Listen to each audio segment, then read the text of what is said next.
မင်္ဂလာပါကျမတို့အခြေခံတရုတ်စကားပြောအတွက်ကွာစွန့်ဆိုတဲ့အသုံးလေးကိုလည်းသိထားဖို့အတွက်လိုပါတယ်ကျမတို့တွေကပစ္စည်းတစ်ခုခုဝယ်လိုက်တယ်အဲ့ဒီပစ္စည်းလေးကကိုယ့်အတွက်တန်နေငွေကြီးလေးပေးလိုက်ရတာထိုက်တန်နေတွက်ချီကြိုက်တယ်ဒါမျိုးလေးပြောချင်တဲ့အခါမှာကွာစွန့်လို့သုံးလို့ရတယ်နော်ဒါဆိုရင်ကြည့်ရအောင်ပါဒီပစ္စည်းရတဲ့အရေးအသွေးမကောင်းဘူးတဲ့ဝယ်ရတာတွက်ချီမကြိုက်ဘူးတဲ့အဲ့တော့ဒါမျိုးလေးရေးမယ်ဆိုရင်ကျမတို့ကဒီပစ္စည်းလို့သုံးတဲ့အတွက်这个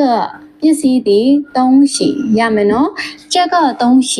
အရေးအသွေးလို့ပြောတဲ့အတွက်质量မကောင်းဘူးဆိုတော့不好ဟုတ်ပစ္စည်းကအရေးအသွေးမကောင်းဘူးဝယ်ရတာ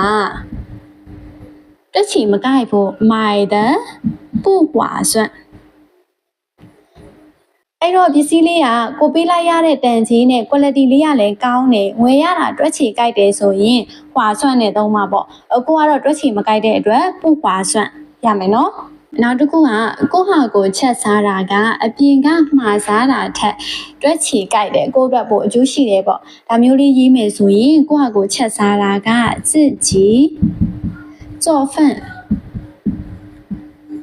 အပြင်ကမှားစားတာထက်ဆိုတော့ကျမတို့ကနှိုင်းရှင်တာလေနော်ဒီဟာလေးထက်ပို့ပြီးတော့တွက်ချီကြိုက်တယ်ဆိုပြီးနှိုင်းရှင်မှာဖြစ်တော့ပြီးကလေးနဲ့လာတယ်နော်自己做饭ပြီးအပြင်ကမှားစားရင်ကျမတို့点外卖လို့သုံးလို့ရတယ်နော်点外卖ပို့တွက်ချီကြိုက်တယ်ဆိုတော့更划算ရမယ်နော်နောက်တစ်ခုက online shopping ကပို့တွက်ချီကြိုက်တယ်တဲ့ဒါဆိုရင်ဒီ online မှာဈေးဝယ်တယ်ဆိုရင်ကျမတို့က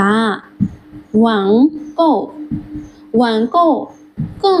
ပို့ပြီးတော့划算တွက်ချီကြိုက်ပါတယ်ရမယ်နော်ဒါဆိုရင်ကျမတို့က划算နဲ့ပတ်သက်ပြီးတော့ဝက်ကြတွေအများကြီးပွားသုံးကြည့်နော်